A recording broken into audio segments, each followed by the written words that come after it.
Y a todos, aquí el pastor Héctor Quiñones en Conexión Espiritual, mirando en el día de hoy la lectura titulada Felipe en Hechos, capítulo 8.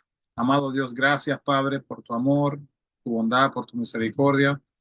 Gracias Padre por ser el Dios que obra, el Dios que ama, el Dios que tiene compasión, misericordia, el Dios que nos perdona, el Dios que nos ayuda, que nos guía, que nos instruye, el Dios que no se da por vencido, el Dios que sigue buscándonos a pesar de nosotros mismos. Gracias, Padre, por estar siempre dispuesto y por siempre guiarnos a pesar de nuestras fallas. Háblanos a través de tu palabra, Señor, danos entendimiento mientras miramos la vida de Felipe. En nombre de Jesús pedimos esto, mi Cristo. Amén y amén. Así que, hermanos, pues podemos ver entonces acá que el capítulo 8 habla de una evangelización masiva y luego una evangelización individual, que serían versículos del 26 al 24. Podemos ver entonces acá que Jesús dijo claramente antes de su ascensión que el evangelio era tanto para judíos como para los gentiles. En el capítulo 1, versículo 8 de Hechos nos dice esto. Pero 2 años después de dar aquella comisión, solo en Jerusalén se habían oído las buenas nuevas. En el capítulo 8 se dirige la persecución esparciendo a todos los cristianos, menos a los apóstoles, por Judea y Samaria. Felipe, el cual era uno de los diáconos escogidos en el capítulo 6, extiende su testimonio hasta África mediante la conversión de un dignatario visitante, Saulo de Tarso, principal enemigo de la naciente fe.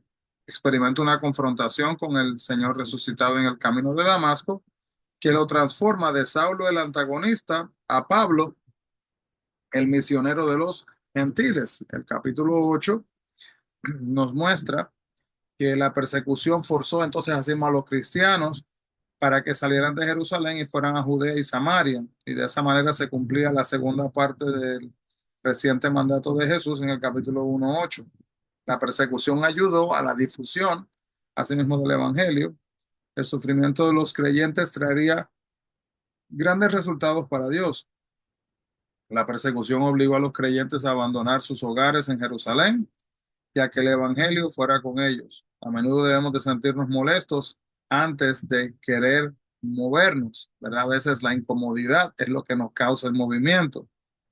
A lo mejor no anhelemos esta experiencia, pero la incomodidad puede ser una de las mejores cosas para nosotros porque Dios puede trabajar a través de nuestros sufrimientos. La próxima vez que se sienta tentado a quejarse, hermanos, de estar incómodo de las circunstancias dolorosas, deténgase y pregúntese si a lo mejor Dios lo está preparando para una misión especial. Capítulo 8, versículo 15, 5, perdón, 8, 5 de Hechos, no se refiere a Felipe el apóstol, como dice en Juan 1, 43 y 44, sino a un judío de habla griega, lleno de fe y del Espíritu Santo, uno de los 7 diáconos escogidos para ayudar en la distribución de los alimentos de la iglesia, como dice el capítulo 6 de Hechos, versículo 5. Israel se dividía en 3 regiones principales: Galilea en el norte, Samaria en el centro y Judea en el sur. La ciudad de Samaria, en la región del mismo nombre, llegó a ser la capital del norte del reino de Israel en los días del reino dividido, antes de su conquista por Asiria en el 722 antes de Cristo. Entonces es importante entender que durante esta guerra el rey asirio llevó muchos cautivos, dejando solo a los más pobres y repoblando la tierra con extranjeros. Esos contrajeron matrimonio con los judíos que quedaron y esta raza mixta originó a los samaritanos. Es importante entender, hermanos, que eso era una técnica que era utilizada. Se llevaba a la gente más preparada, la gente más adinerada. Entonces, al ellos estar entonces alrededor de ellos, como vamos a decir, en posiciones de tipo liderazgo, como que empezaban a desarrollar un tipo de simpatía, ¿verdad? Hacia el liderazgo, hacia la administración, aunque estuviesen, ¿verdad?, sirviéndoles. Y llegaban como un tipo de agradecimiento, mientras que era bien difícil para que el pueblo que restaba pudiera salir hacia adelante, porque muchas de las personas que estaban ahí pobres no tenían los recursos y a veces ni el entendimiento para poder progresar de la manera que quizás lo habían alcanzado anteriormente. Jesús enfrentó y echó fuera muchos demonios en el capítulo 8, versículo 7 durante su ministerio en la tierra. A los demonios o espíritus malignos los controla Satanás. Tal vez son ángeles caídos que se unieron a Satanás en su rebelión contra Dios y pueden lograr que una persona sea muda, sorda, ciega o enferma de igual manera. También tientan a la gente para que pegue, para que peque también. A pesar de su poder, no pueden leer nuestra mente, ni pueden estar en distintos lugares al mismo tiempo. Bien importante entender las limitaciones, hermanos, del enemigo. Los demonios son reales y están activos, pero Jesús tiene autoridad sobre ellos y ha delegado su autoridad a sus perseguidores, a sus seguidores. A pesar de que permite que Satanás obre en nuestro mundo, Dios tiene el control total, hermano, y su poder, ¿verdad? Puede echar fuera demonios y terminar con su obra destructiva en la vida de las personas. Al final, Satanás y sus demonios serán confinados para siempre, terminando su obra maligna en el mundo, como dice Apocalipsis capítulo 20, versículo 10. En los días de la iglesia primitiva, el capítulo 8 del 9 al 11, los hechiceros y magos eran numerosos e influyentes. Hacían maravillas, efectuaban sanidades y exorcismos y practicaban la astrología. Sus magias quizás eran simples trucos o los hechiceros recibieron algún poder de Satanás, como dice Mateo 24:24 o Segunda de Tesalonicenses capítulo 2, versículo 9. Simón realizó muchas maravillas, a grado que hasta algunos pensaban que era el Mesías. Pero bien importante entender que el capítulo 8, 18 al 24 nos muestra que sus poderes, hermanos, no venían de Dios, aunque estaba mostrando, ¿verdad?, poderes, entre comillas. A fin de descubrir si los samaritanos eran verdaderamente creyentes, enviaron a Pedro y a Juan a investigar. Los cristianos judíos, incluso los apóstoles, dudaban aún si los gentiles, los que son los que no son judíos, y los medios judíos podían recibir el Espíritu Santo. Y no fue sino hasta que Pedro tuvo su experiencia con Cornelio en el capítulo 10 que los apóstoles se convencieron por completo de que el Espíritu Santo era para todos. El capítulo 8 del 15 al 17 muestra que este era un momento crucial en la extensión del Evangelio y el crecimiento de la iglesia. Los apóstoles Pedro y Juan tuvieron que ir a Samaria para evitar que este nuevo grupo de creyentes se separara de otros creyentes. Muchos eruditos creen que Dios decidió que la plenitud de su espíritu viniera de forma dramática y en señal de este momento particular de la historia. La difusión del Evangelio en Samaria, por lo que era la poderosa y eficaz predicación de los creyentes. Por lo general, el Espíritu Santo entra en la vida de una persona en el momento de la conversión. Y este fue un acontecimiento especial, lo que fue el derramamiento del Espíritu sucedería de nuevo con Cornelio y su familia en el capítulo 10, 44 al 47.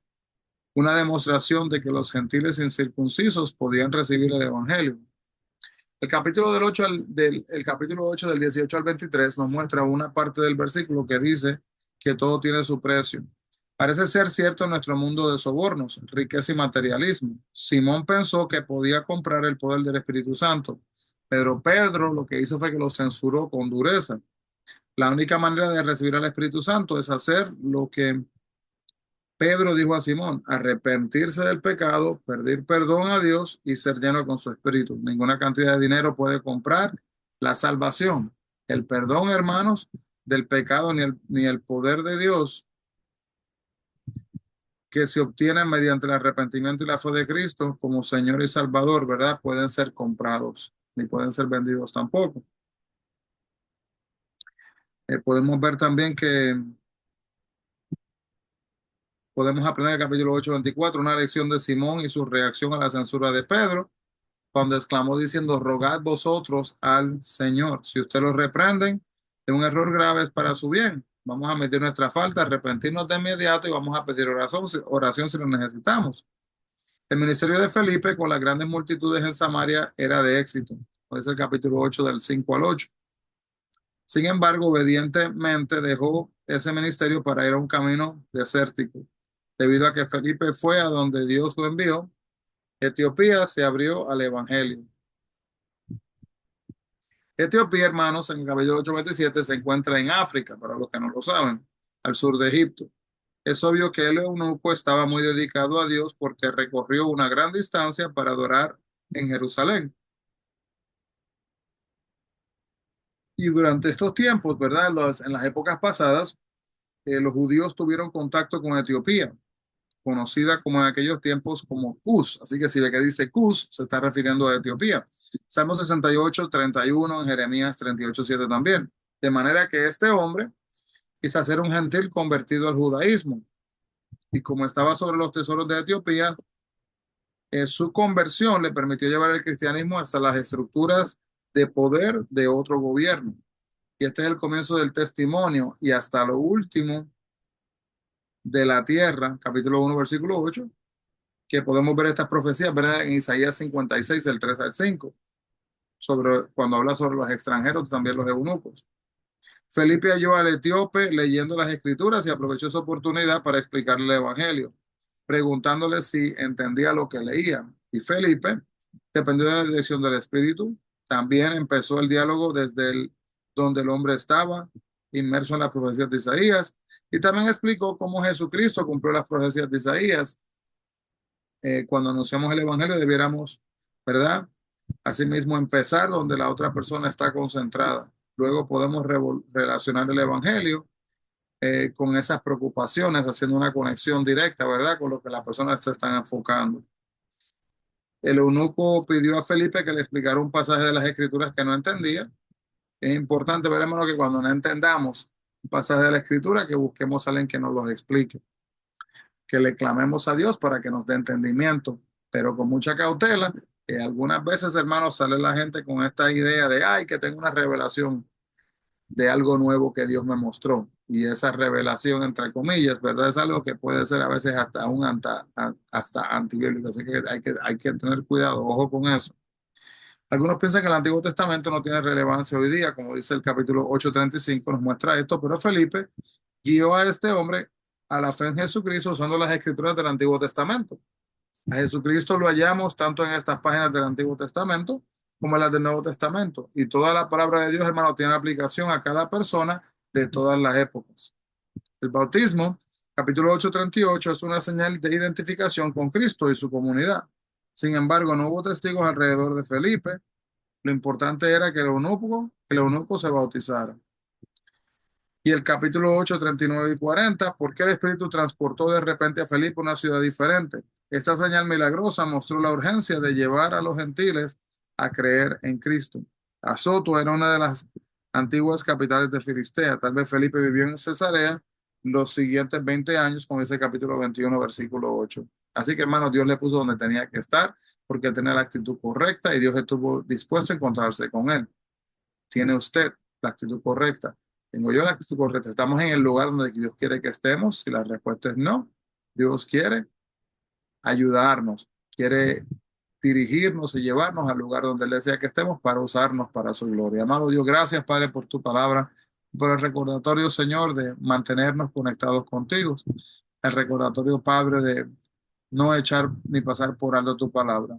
Pedimos, Señor, que nos ayudes a poder mantenernos firmes en tu palabra, poder dar testimonio a los que nos rodean, Señor, y no dejarnos llevar de las distracciones de la sociedad, de la comunidad, del mundo que nos rodea, sino mantener nuestra vista enfocada en ti. Agradecemos, Padre, por siempre estar presente y por guiarnos en el nombre de Jesús. Amén y amén. Dios le bendiga grandemente, hermano. No se olvide, busquemos la presencia del Señor. Dios les bendiga. Bendiciones.